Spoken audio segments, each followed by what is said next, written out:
इसके बाद में कुछ दिनों के बाद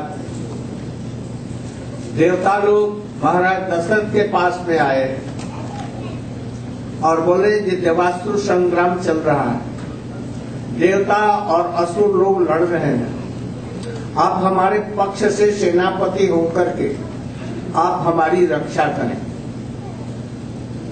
महाराज दशरथ सुन करके कैकेयी को साथ लेकर के स्वर्ग में गए और वहां पर दानवों के साथ में युद्ध आरंभ किया।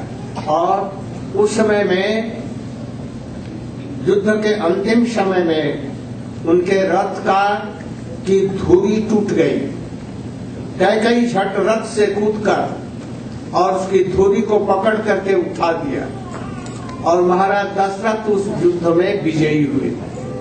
महाराज दशरथ बोले बड़ी प्रसन्न हो करके, कैकेयी तुमने हमारी रक्षा की और हमारी जीत भी करे, इसलिए मैं कहता हूं कि मैं तुम 2 वर मांगो, क्योंकि हमारी रक्षा की एक बार और जो हमारी विजय कराई इसलिए दूसरा वर, तुम 2 बार मांगो। तुमने ये आप हमारे पति हैं, आपकी प्रसन्नता नहीं हमारी प्रसन्नता है, हम क्या वर मांगे, हमको कोई वर की जरूरत नहीं है।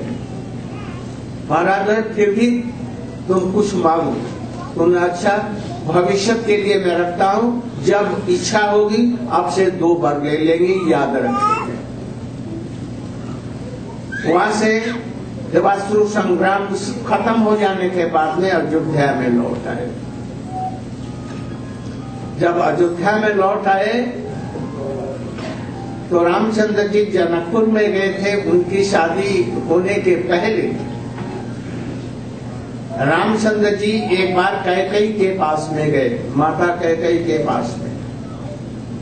कैकेयी जी उन्हें भरत अपने पुत्र की अपेक्षा भी अधिक, राम को अधिक प्यार करती थी। रामचंद्र जी उसकी गोदी में बैठ गए, बोले जी मैया तुम हमको प्यार करती हो? जरूर प्यार करती हूँ। तो प्यार करती हो तो हमें एक चीज दे सकती हो? चीज तो बहुत कठिन है, देना बहुत कठिन है, किंतु मैं तुमसे मांगना चाहता हूँ।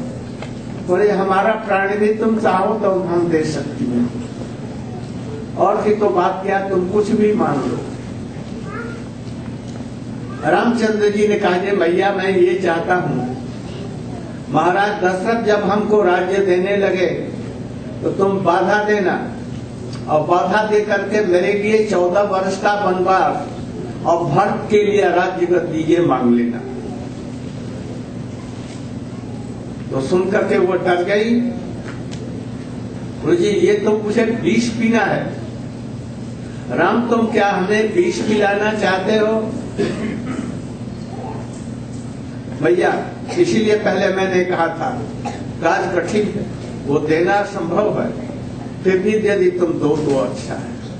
यदि तुम नहीं देगी तो हमारे जगत में आने का जो काम है, असुरों का संहार और भक्तों की रक्षा, ऋषि महर्षियों की रक्षा, ये नहीं होगी। इसलिए ये विष का घूंट तुम्हें पीना पड़ेगा। भैया आखिर क्या करती? अच्छा एवं मस्तु, मैं ऐसा ही करूंगी।